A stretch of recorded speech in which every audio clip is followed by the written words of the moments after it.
오늘 하나님께서 우리가 대하는 요나서, 이 요나서를 통해서 보여주고 싶은 메시지는 무엇일까요?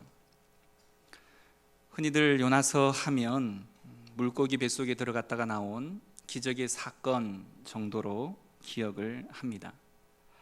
하지만 요나서는 그보다도 훨씬 더 깊은 얘기를 우리들에게 들려주기를 원합니다.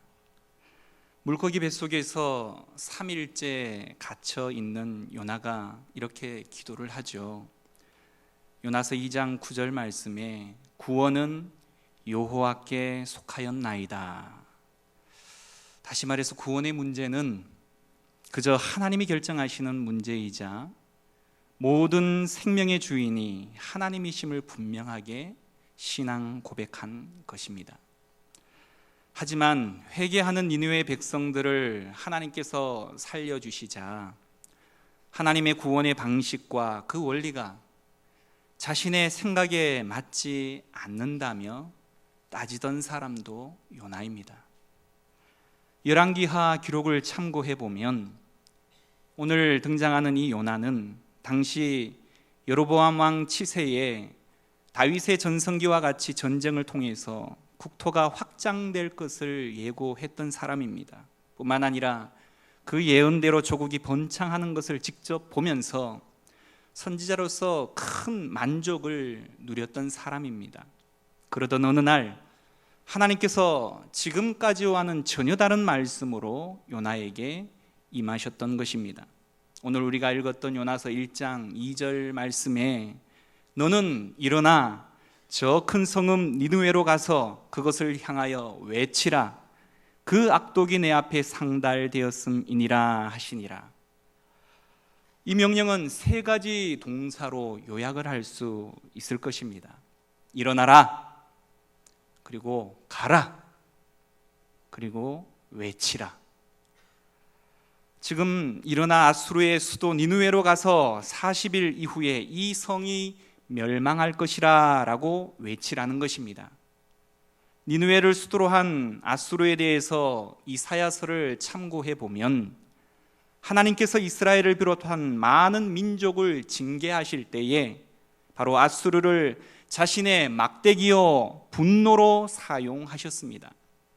그만큼 말할 수 없는 폭력과 자비를 찾아볼 수 없는 잔인함을 동반한 이 니느웨는 오직 경계해야 할 대상일 뿐이었습니다. 그런데 요나가 아는 하나님은 바로 오래 참으시는 하나님이시라는 것이 문제입니다. 요나서 4장 2절에 보면 요나가 직접 그의 입술을 통해서 고백을 합니다. 주께서는 은혜로우시며 자비로우시며 노하기를 더디하시며 인애가 크시사 뜻을 돌이켜 재앙을 내리지 아니하시는 하나님이신 줄을 내가 알았음이니이다. 니느웨를 향한 심판의 경고는 곧 그들에게 회개의 기회를 제공하는 것이나 다름없는 것이었습니다. 바로 그런 하나님의 성품을 그 누구보다도 잘 알았기 때문에 그 말씀을 전하는 명령 앞에 요나는 도망을 가고 잠이 들고 불만을 강하게 표시했던 것이었습니다.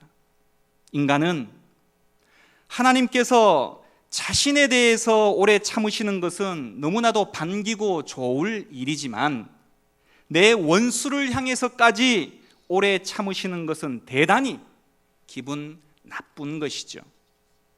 하나님께서는 불순종으로 물고기 뱃속까지 내려간 요나의 간절한 기도를 들으시고 용서하셔서 그를 살리시며 두 번째 기회를 주심과 다름없이 니느웨의 금식과 회개를 받으시고 한 민족을 다시 한번 살리심으로 기회를 제공하십니다. 저는 요나서를 보면서 만약에 요나가 하나님의 명령에 불순종해서 도망가는 이 자리에서 그의 인생이 마감됐다 할지라도 할 말이 없겠구나라고 생각을 했습니다. 요나가 아니더라도 얼마든지 다른 일을 통해서 하나님의 마음을 니느웨 땅에 전할 수 있기 때문이다라는 것이죠. 하지만 하나님께서는 이 요나에게 다시 한번 기회를 주시는 것입니다. 우리의 가족이나 이웃을 구원하는 일에 있어서 내가 아니더라도 하나님은 얼마든지 그 일을 감당할 수 있으신 분이 우리 하나님이십니다. 우리가 아니더라도 하나님은 이 도시를 얼마든지 구원하실 수 있으시다라는 것입니다. 우리 민족이 아니더라도 세계를 얼마든지 구원하실 수 있는 분이 우리 하나님이시다라는 것입니다. 그러나 하나님은 인내하심으로 다시 기회를 주셔서 바로 나를 통하여, 우리 교회를 통하여, 우리 민족을 통하여 이 구원의 사명을 감당하기를 원하신다라는 것입니다. 이것이 축복이라는 것이죠. 그런 면에서 요나가 당한 풍랑도 그에게는 축복인 것입니다. 마찬가지로 우리 가운데 갑작스럽게 다가온 태풍 같은 고통도 당장은 너무 아파서 보이지는 않지만 그 속에 하나님의 사랑이 숨겨져 있는 것입니다. 이 시간 풍랑을 만나서 안타까운 마음으로 나오신 분이 혹 계십니까? 이 시간 내가 탄 배가 깨지는 고통 중에 나오신 분이 계시냐라는 것입니다. 그것을 통해서 하나님은 우리가 진정으로 그분 앞으로 돌아오기를 기다리신다는 것입니다. 우리의 인생이라는 배가 풍랑 앞에 섰을 때 우리는 그 흔들리는 배 안에서 무릎을 꿇어야 합니다. 건강의 적신호가 오는 인생의 배 안에서 하나님을 만나야 한다라는 것입니다. 가정이 위기 앞에 흔들릴 때 하나님 앞으로 나와야 한다라는 것입니다. 그것이 우리가 살 유일한 길이기 때문이다라는 것이죠. 우리는 어떤 상황을 만나도 하나님 아버지의 마음을 깨닫고 그분을 만날 수 있다면 그것이 바로 성공이라는 것입니다. 그것이 축복이자 승리가 되기 때문이다라는 것이죠. 요나는 하나님을 떠났지만 그를 지켜보고 계셨던 하나님께서 지금 우리의 일거수일투족을 살피시고 계십니다. 요나를 포기하지 않으셨던 하나님께서 지금 우리도 절대 포기하지 않으신다라는 것입니다. 요나의 입장을 한번 들어볼까요? 니느웨를 수도로 한 아수르는 대단히 잔인하였습니다. 도시를 정복하면 사람이든 짐승이든 가리지 않고 불살라버렸습니다. 남자들을 포로로 끌고 갈 때에는 코에다가 구멍을 뚫어서 끈으로 묶어서 당기는 것을 통해서 전부가 끌려오도록 도시를 지나갑니다. 그 모습을 보고 다음 마을은 아예 항거할 엄두도 내지 못하게 하는 것이었습니다.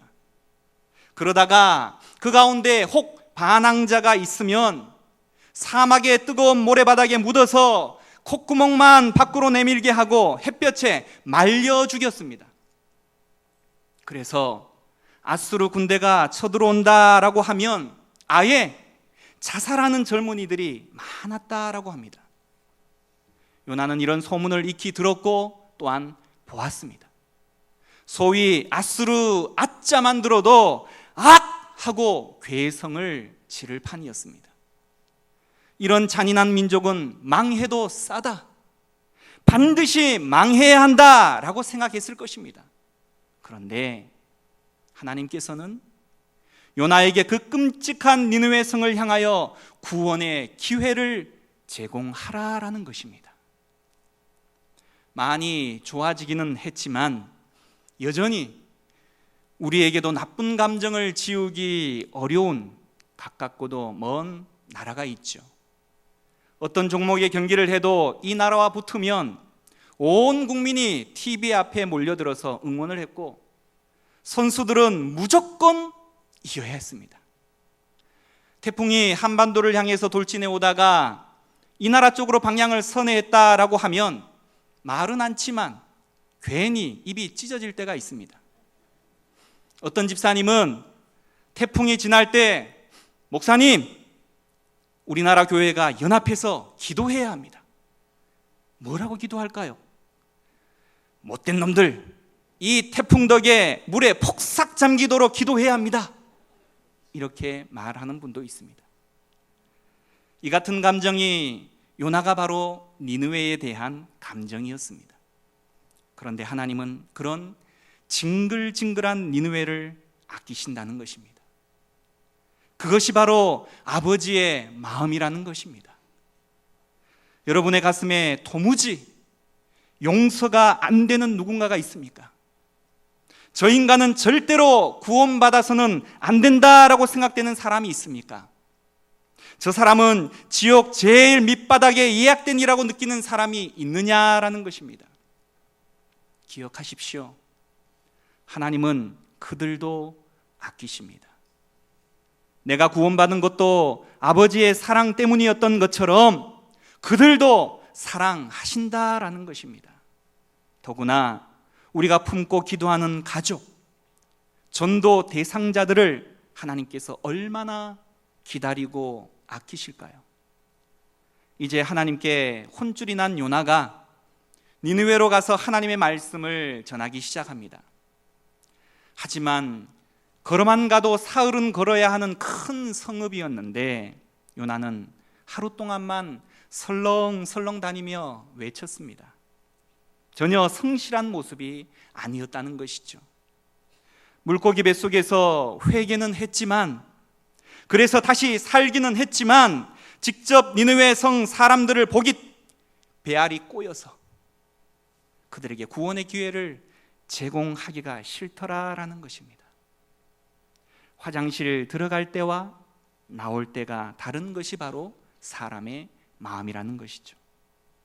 그런데 이처럼 요나의 알량한 순종을 통해서도 기적과 같은 큰 역사가 일어났습니다. 임금으로부터 시작하여 온 백성들이 하나님 앞에 통곡하기 시작했다라는 것입니다. 심지어 짐승들까지 동참한 역사상 가장 위대한 금식기도 대행진이 일어나기도 했다라는 것이죠. 이쯤 되면 요나가 하나님의 마음을 알아야 하는데 오히려 용서하시는 하나님께 항의를 하고 있습니다. 악을 쓰면서 내가 이럴 줄 알고 고국에 있을 때 안 가겠다고 했던 거 아닙니까? 나를 바다에 던져서 물고문까지 시키고 물고기 창자 속까지 집어넣어서 억지로 이곳까지 보내더니 그 원수들을 살려줍니까? 차라리 나를 죽여주시지요. 죽여요, 죽여.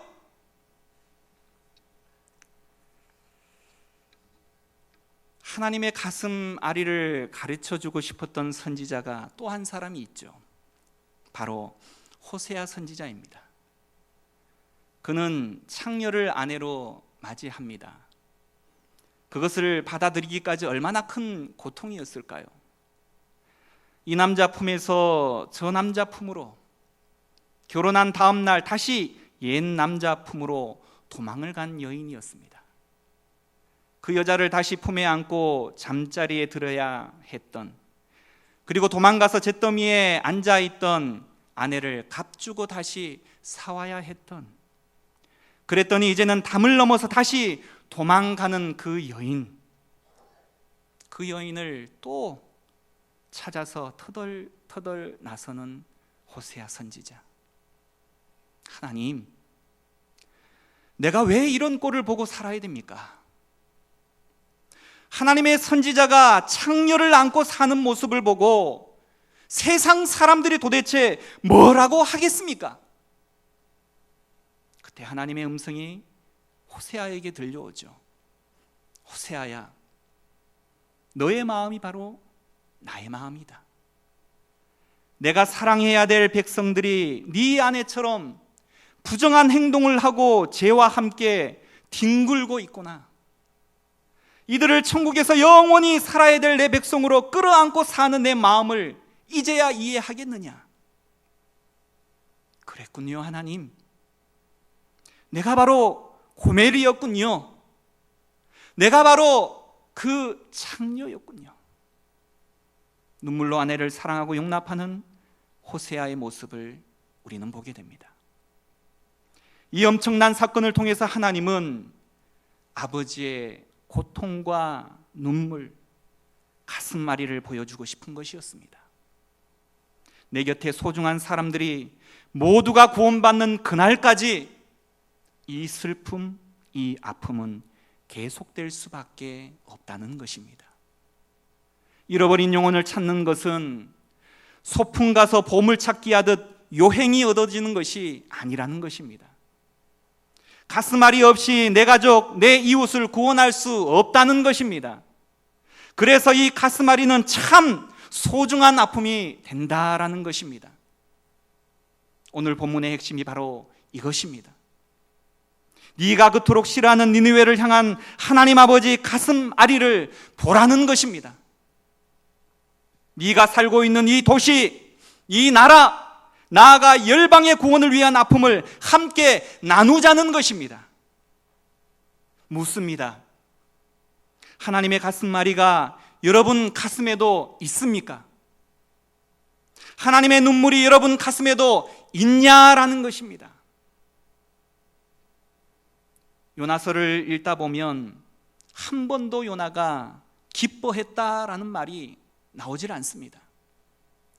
하나님을 등지고 도망갈 때도, 물고기 뱃속에 던져져 회개하는 그 기도 가운데에서도, 당시 12만 명이 살았던 최대의 도시였던 니느웨 성이 회개하고 돌아오는 놀라운 부흥을 바라보면서도 전혀 기뻐하지 않던 그가 니느웨 성이 망하는 꼴을 보고 싶어 중동의 태양이 따갑게 내려쬐이던 언덕에 올라갔을 때 하나님께서 준비해 주신 박넝쿨을 보고 그토록 기뻐했다라고 성경은 기록하고 있습니다. 요나서 4장 6절 하반절에 보면 요나가 박넝쿨로 말미암아 크게 기뻐하였더니, 선지자 요나에게는 아버지의 가슴앓이가 없었습니다. 아버지의 눈물이 없었던 선지자 요나는 과연 누구의 모습이냐라는 것입니다. 오늘날 우리의 가치관이 타락하면 마땅히 기뻐해야 할 것을 기뻐하지 못하는 것입니다. 마땅히 싫어해야 할 것을 싫어하지 않는 것입니다. 끊어야 할 것을 끊지 못하고 안 돼라고 해야 될 때 그렇게 하지 못한다라는 것입니다. 하나님이 소중히 여기는 것들에 대해서 더 이상 소중하게 생각되지 않는 것입니다. 전도 축제를 한다 해도 관심이 없습니다. 몇 명이 돌아오든 나와는 상관이 없다라는 것입니다. 당장 내 앞에 있는 박넝쿨이나 잘 자라주기를 바라는 것입니다. 그것만 있으면 심히 기쁘다는 것입니다. 눈에 보이지 않는 아버지의 마음, 잃어버린 영혼, 그것보다는 당장 눈앞에 보여지는 것이 더 소중하다라는 것입니다. 이 순간 하나님의 간섭이 시작되었습니다. 하나님이 벌레를 통해서 박넝쿨을 갉아먹게 하셔서 드디어는 말라버리고 말았습니다. 정신이 아찔할 만큼 뜨거워지자 요나는 하나님을 향해서 차라리 죽여달라고 악을 씁니다. 하나님이 말씀하시죠. 요나서 4장 10절과 11절을 보면, 요나야, 네가 왜 화를 내느냐? 네가 박을 심기라도 했느냐? 키우기라도 했느냐? 하룻밤에 났다가 없어지는 이 박넝쿨을 아꼈거늘 하물며 이 큰 성읍 니느웨에는 좌우를 분별하지 못하는 자가 12만 명이요 가축도 많이 있나니 내가 어찌 아끼지 아니하겠느냐? 너는 박넝쿨이 그토록 귀하냐? 내게는 사람이 귀하고 영혼이 귀하다.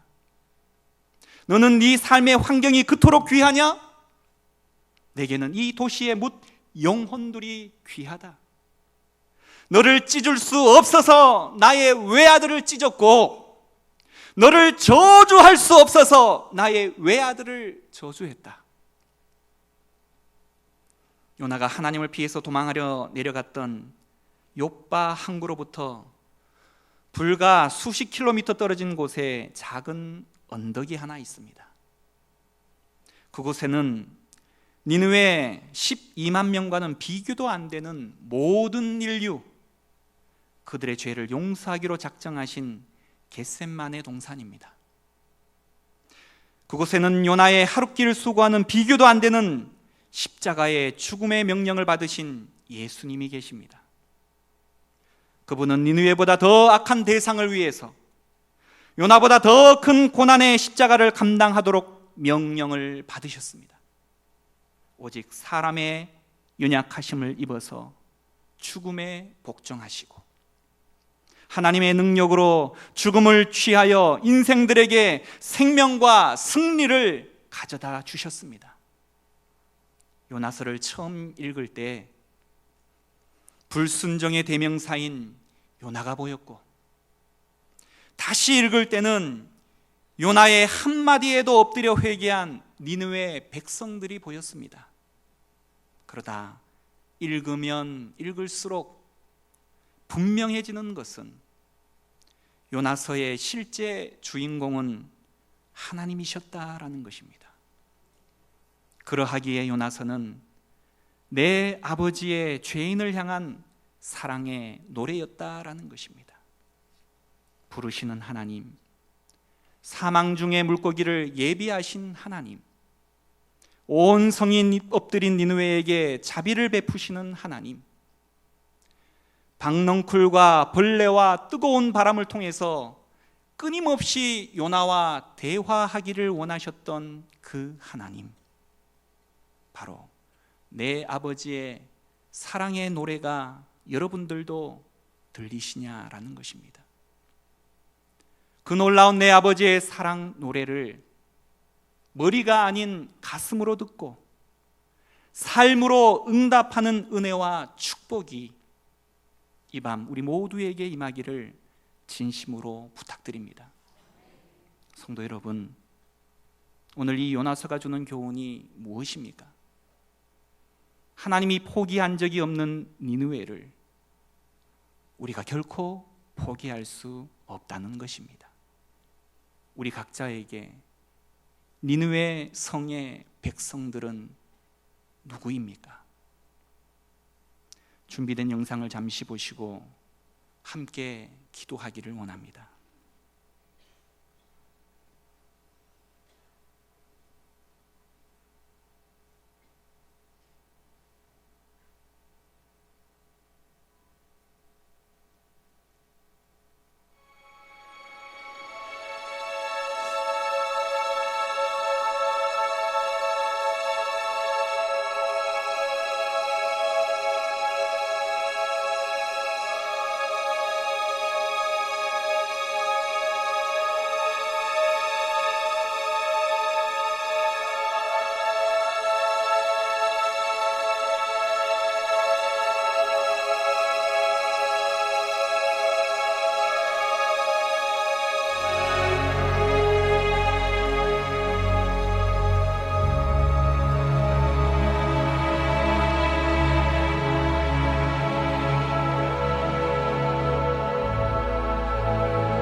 A number of years ago, in a Baptist church in Crystal Palace in southern London, the Sunday morning service was closing, and a stranger stood up at the back, raised his hand, he said, "Excuse me, Pastor, can I share a little testimony?" The pastor looked at his watch, he said, "You've got 3 minutes." And this man proceeded.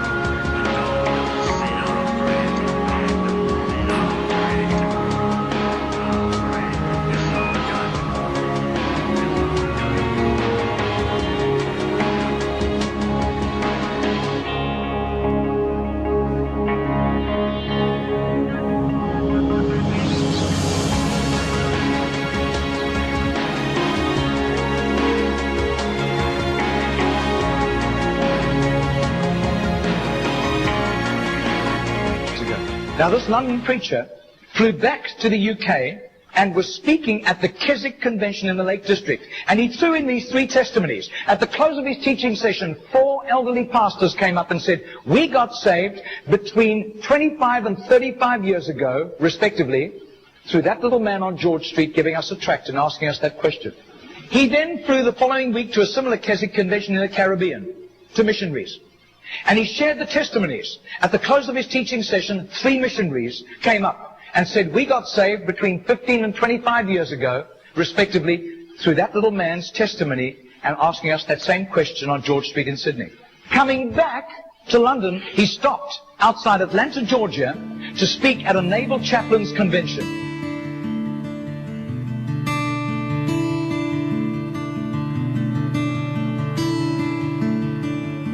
Six months later, flew to do a convention for 5,000 Indian missionaries in a remote corner of northeastern India. And at the end, the Indian missionary in charge, a humble little man, took him home to his humble little home for a simple meal.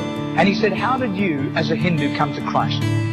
He said, one bout of diplomatic service took me to Sydney.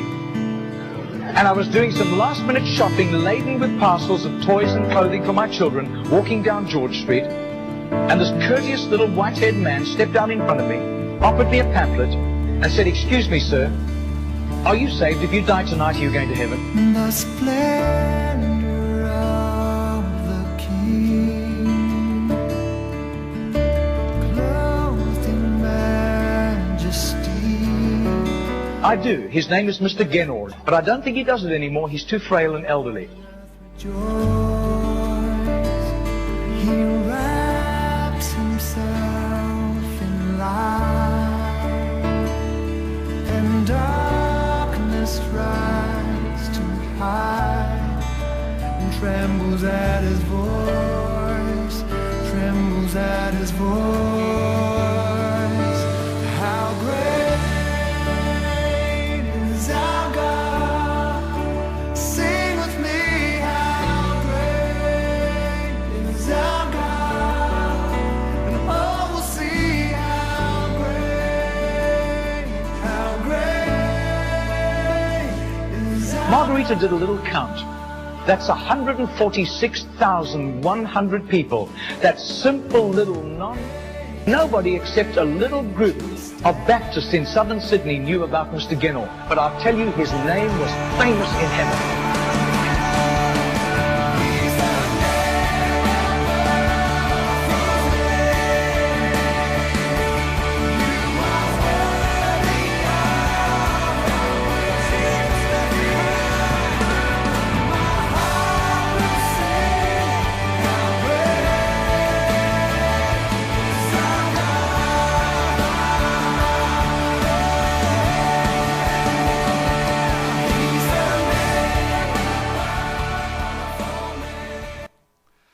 이 시간 함께 기도하기를 원합니다.